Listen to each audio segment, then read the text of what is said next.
প্ৰেমানন্দ যিজন ঈশ্বৰ আৱিৰ্ভাৱ বুলি কৈছে, ঈশ্বৰ আৱিৰ্ভাৱ বুলি কৈছে, অসম্ভৱ। গোবিন্দই নামানে কি অসম্ভৱ। এইবোৰ চব ধন ঘটা বুদ্ধি। গতিকে ঈশ্বৰ যিজনৰ গাত ৰন্ধিব তেওঁ কেলা বিলাতী গাড়ী নখলে। সেইকাৰণে কৈছো মই ভাণ্ডৱ। গাইজ মানে মই ইউটিউবত কমেণ্ট মানে যিহেতু গোবিন্দ ককাৰ লগত বনালে কিছুমানে ভালকৈও দিয়ে কিছুমানে বেয়াকৈও দিয়ে, মই কমেণ্টৰ মানে ইমান গুৰুত্ব নিদিওঁ। কিন্তু আজি এই ভিডিঅ'টো কমেণ্টৰ ওপৰত ভিত্তি কৰি বনাবলৈ ওলাইছোঁ। এজন লোকে মোক কমেণ্ট কৰিছিলে আপোনালোকৰ মাজৰে ভিডিঅ' চাই থকা। কমেণ্টটো কৰিছিলে যে প্ৰেমানন্দ প্ৰভুক হয়তো চাগে বহুতে চিনি পায় ন, তেওঁক লৈ পেলাই গোবিন্দ ককাৰ লগত এটা ব্লগ বনাবলৈ কৈছিলে। সেয়েহে ভাবিছোঁ গোবিন্দ ককা ঘৰত আছে, মই গুৱাহাটীৰ পৰা অহাৰ পৰা যোৱাই নাই। গোবিন্দ ককাকো ফোন কৰা হৈছিলে, তাত যাওঁ আৰু কি কথা কয়নো। আৰু ভিডিঅ'টো আৰম্ভ কৰাৰ আগতে কৈ লৈছোঁ, এই ভিডিঅ'টো কোনো মানে বেয়া ভাৱত নাভাবিব, অকল ফানি হিচাপে বনোৱা হৈছে। যিহেতু ককাৰ লগত মই একদম কমেডি বনোৱা ভিডিঅ'কে বনাই থাকোঁ, নহয় নাই বাৰু। আৰু প্ৰেমানন্দ প্ৰভুৰ কথানো গোবিন্দ ককাই কি কয় তাকে আপোনালোকৰ মাজৰে এজনে জানিবলৈ সুধিছিলে মানে। সেয়েহে এই ভিডিঅ'টো তেওঁৰ কাৰণে বা তেওঁ কোৱাৰ কাৰণে বনাবলৈ ওলাইছোঁ। আৰু ক'ৰবাত ভুল দেখিলে কমেণ্ট কৰি জনাব। যদি চেনেলটো নতুনকৈ আহিছে প্লিজ চেনেলটো ছাবস্ক্ৰাইব কৰি ল'বলৈ নাপাহৰিব। আৰু ব'লক ইয়াতে কেমেৰাটো অফ কৰিছোঁ, গৈ পেলাই গোবিন্দ ককাৰ ওচৰত লগ পাই আছোঁ। আৰু এইপিনে আহি পালোহি আমাৰ গোবিন্দ ছাৰৰ ওচৰত। ছাৰ ভালে আছেনে? কৃষ্ণ নিশ্চয় প্ৰভু ভগৱন্তই ভালে ৰাখিছে। বাচ্চা দেহা ভালে আছে? বৰ্তমান ভালে আছো। আপোনাৰ শ্ৰী হৰিয়ে বৰ্তমান ভালে ৰাখিছে। আৰু ৰাইজৰ শ্ৰী চৰণত বৰ্তমান ঘূৰি পকি আছো। তেওঁ প্ৰভুৰ চৰণত বৰ্তমান দেহাটো কুশলে ৰাখিছে। অপায় অমংগল অসুখ অশান্তি বাৰু বৰ্তমান নাই। প্ৰভুৰ কথা কওঁতে মই আপোনাৰ আজি কথা এটা শুনিম বুলি আহিলো আকৌ। এতিয়া শুনি আছে চাগে প্ৰেমানন্দ প্ৰভু চিনি পায় নে? ভগৱান যে এতিয়া সেৱা ললে যে মনৰ বাঞ্ছা পূৰণ হয়, সেই তেখেতৰ কথা আপুনি এতিয়া কি ক'ব মানে ৰাইজে জানিবলৈ বিচাৰিছে আপোনাৰ পৰা? নমস্কাৰ নমস্কাৰ। হয়। জয় আই অসম, জয় মাতা মহাভাৰত। শ্ৰীমন্ত শংকৰ হৰি ভকতৰ জন জন কল্পতৰু তাহান্ত বিনাই নাই নাই নাই আমাৰ পৰম গুৰু কৃষ্ণ। যি প্ৰেমানন্দ যিজন ঈশ্বৰ আৱিৰ্ভাৱ বুলি কৈছে, ঈশ্বৰ আৱিৰ্ভাৱ বুলি কৈছে, অসম্ভৱ। গোবিন্দই নামানে কি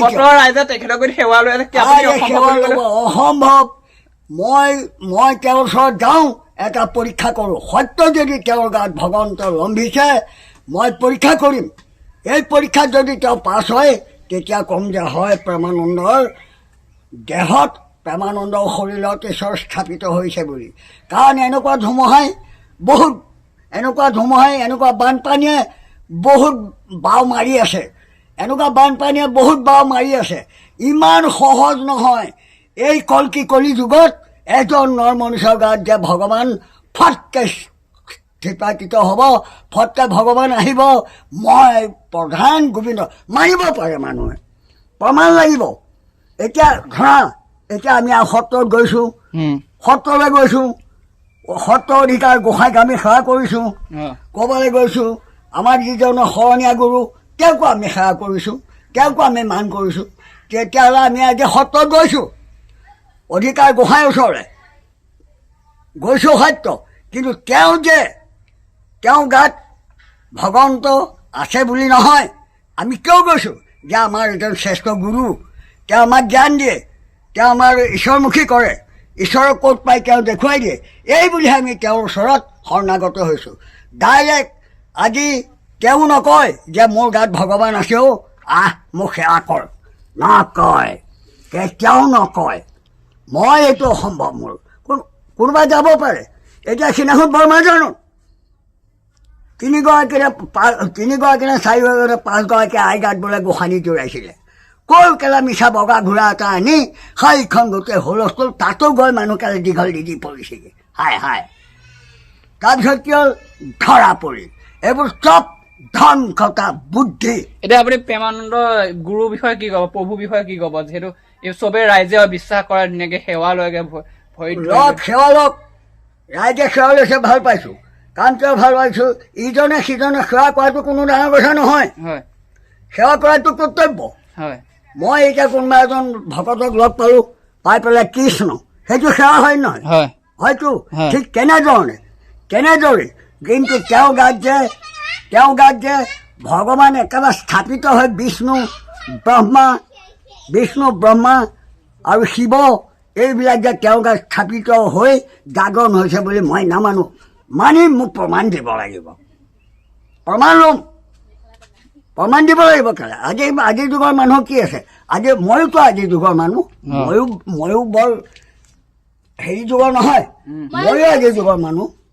তুমি ব্ৰহ্মা, তুমি বিষ্ণু, তুমি মহেশ্বৰ, তুমি ব্ৰহ্মা, তুমি ব্ৰহ্মা, তুমি বিষ্ণু, তুমি মহেশ্বৰ। তুমি বিষ্ণু, তুমি মহেশ্বৰ, তুমিয়ে প্ৰভু জগত চৰাচৰ, তুমিয়ে জগতৰ ঈশ্বৰ।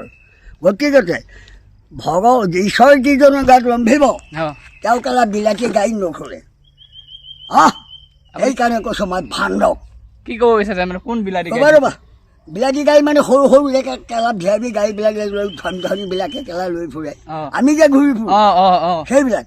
ঈশ্বৰ যিজনৰ গাত স্থাপিত হ'ব তেওঁ এই গাড়ীত কেতিয়াও নঘূৰে। তেওঁ পদযাত্ৰা কৰিব আৰু তেওঁ বস্ত্ৰই বেলেগ হ'ব, 3 বস্ত্ৰ হ'ব। তেওঁ 3 বস্ত্ৰ হ'ব। 3 বস্ত্ৰত তেওঁ নিজেই পৰ্যাগ লৈ ভকতক লৈ ধূপে ধূনাৰে চাকি বন্তিৰে তেওঁ পৰ্যাগ লৈ আই মাতৃ পিতৃসকলক নাতি নতুনা জীয়াৰী বোৱাৰী সকলোকে সেৱা কৰি তেওঁ পদযাত্ৰা কৰিব আশ্ৰমে। যেনে নামঘৰত যেনে আশ্ৰমত তেওঁ তাত অভিভাৱ হ'ব। আচ্ছা, মানিছো তেওঁ গাত ভগৱান স্থিতি হৈছে। ঈশ্বৰে কেলা লং পেণ্ট চাৰ্ট, বুট জোতা, চকুত চশমা পিন্ধি কেলা বিদেশত ফুৰিবলৈ যায় নেকি ভগৱান? এইটো মানি ল'বলগীয়া কথা নেকি? আজি কোন বিশ্বই মানিছে? তেওঁ কি বিশ্বাসত মানিছে? চবে মানিয়ে আছে। গোটেই অসমৰ মানুহে ধৰি লওক এতিয়া ভাৰতো বাঢ়ি হৈছে কাৰণ প্ৰভু ঈশ্বৰ। শুনা, তেওঁ যদি গুৰু দীক্ষা দিব পাৰে তেতিয়া তেওঁ সকলোৱে মানিব। কি বুলি মানিব? গুৰু কিমান আছে জানা তোমালোকে? অনুকূল গুৰু আছে, আমাৰ শংকৰদেৱ মাধৱৰ ভিতৰতো গুৰু আছে। গুৰু কিশোৰ বুলি গুৰুজনাক আমি গুৰুজনাই চব জ্ঞান দিয়াৰ কাৰণে গোটেই জগতখন দেখুৱাই দিব পৰা শক্তি আছে কাৰণে আমি গুৰু বুলি তেওঁক সদায় সেৱা কৰিছোঁ। আৰু তেওঁ নকয় মোৰ গাত ভগৱান আছে বুলি, নকয় কেতিয়াও। ভগৱান থকাজন ইমান সহজকৈ ঈশ্বৰ কৃষ্ণ আৰু ব্ৰহ্মা বিষ্ণু আহি গাত ৰন্ধিব লং পেণ্ট চুটৰ। হয়নে? হ'ল। আপুনি বিশ্বাস নকৰে মানে এতিয়া? নকৰোঁ মই। চাওক, আপুনি মই বিশ্বাস নকৰে, গোটেইটো অসমৰ ৰাইজে বিশ্বাস কৰি ৰাইজক কি ক'ব এতিয়া? অসমৰ ৰাইজে বিশ্বাস কৰা নাই। চবেই সেৱা কৰে। এই ওচৰৰ কোনোবা আশে পাশে কিছুমান গৈ পেলাই সেৱা কৰিব পাৰে। অসমৰ ৰাইজ বুলি নক'বা। ইমান মানুহ বুদ্ধ মানুহ নাই কেলা পৃথিৱীত, চব জ্ঞানীও আছে কিছুমান। বুজিলা? কাৰণ সিদিনা প্ৰভু ঈশ্বৰক চাওক, বিদেশ ভ্ৰমণ কৰি আহোঁতে একদম ঢোল খোল দি ধুনীয়াকৈ বজাই মেলি আদৰি আহিছে। তাৰমানে বিদেশ ভ্ৰমণ কৰি আহিছে। কেনেকৈ আহিছে বিদেশ ভ্ৰমণ কৰি? ৰূপটো কিহত আহিছে? প্ৰথম বিদেশত বাৰু লং পেণ্ট পিন্ধিয়ে সেই কৈছে, তাৰপৰা ঘূৰি আহোঁতে আপোনাৰ ধুতি চুটি এনেকৈ পিন্ধিছে। তাৰমানে প্ৰথম লং পেণ্টহে গৈছে, তাৰপৰা ধুতি পাঞ্জাবী পিন্ধি ভাও দিছে। কবি নাই হোগা ऐसे बात, आम कभी नहीं मानेगा भाई, ऐसे भगवान नहीं होता है। ভগৱান ৰন্ধিবলৈ একেলাই কলকি যুগত ইমান সহজ নহয়, মই জানো সেইটো। মোৰ অংক এটাই, কোনোবাই মোক বেয়া বুলি কওক, তাত মই দুখ নাপাওঁ। ভগৱান ৰন্ধা তুমি ধেমালি পাইছা?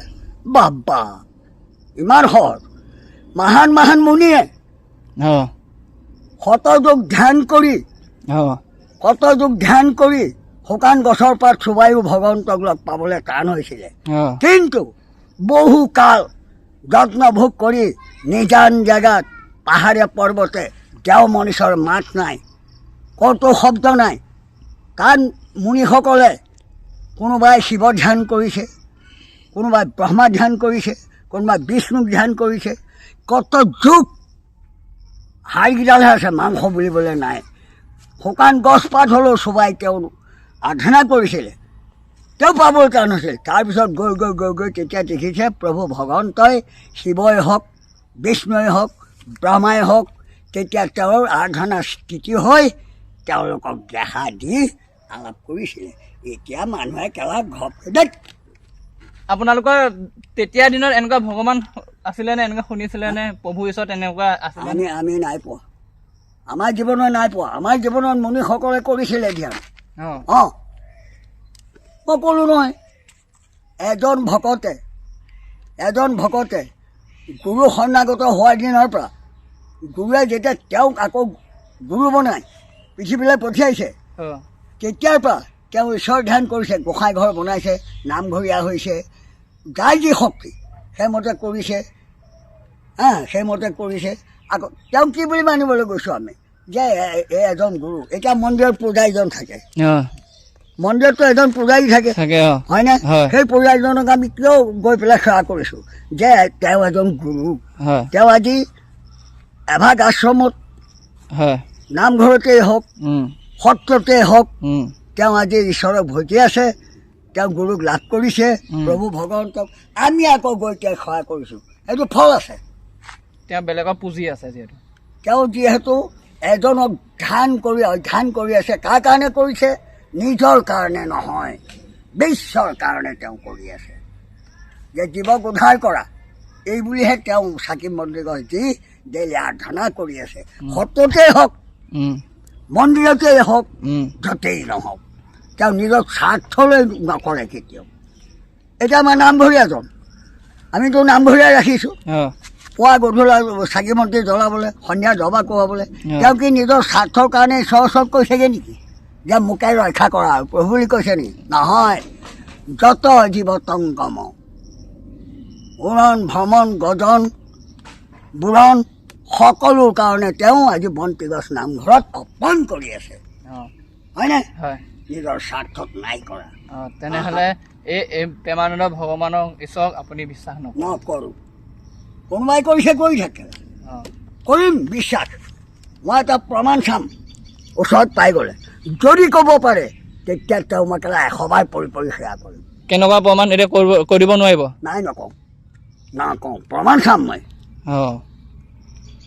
এই প্ৰমাণত তেওঁ ক'ব লাগিব বোলে এইটো তেতিয়া মই কেলা 100 বাৰ দীঘল দি পৰি সেৱা কৰিম এটা হাতত সোঁ হাতত তুলসী পাত বাওঁ হাতত আৰু চাউল নেদেখাওঁ কিন্তু বোলে প্ৰভু এইটো হাতত কি আছে এইটো হাতত কি আছে আপুনি ক'ব লাগে যদি কৈ দিয়ে তেতিয়া 100 বাৰ সেৱা কৰিম কেলা হয়নে কেলা কথা হ'ল আৰু বাদ দিয়া হৈ গ'ল আৰু আপোনালোকৰ মাজে কোৱাৰ কাৰণে প্ৰেমানন্দ প্ৰভু কথা এনেকৈ বনাই দিলোঁ ভিডিঅ'টো আৰু ক'ৰবাত যদি ভুল লাগিছে কমেণ্ট কৰিব লগ পাম নতুন এটা ভিডিঅ'